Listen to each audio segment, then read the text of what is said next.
originating from the state of Kerala, Mohiniyattam. The dance gets its name from Mohini, the female enchantress avatar of Vishnu who helps the devas prevail over Asuras, using her feminine charm.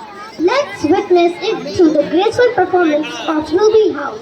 Please welcome them on stage with a huge round of applause. Good evening everyone, my name is Sachi. I study in class 2. I am in Ruby House. My group is representing Mohiniyattam dance form.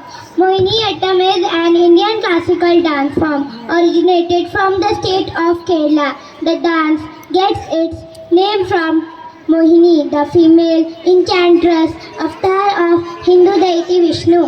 Thank you.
Thank you.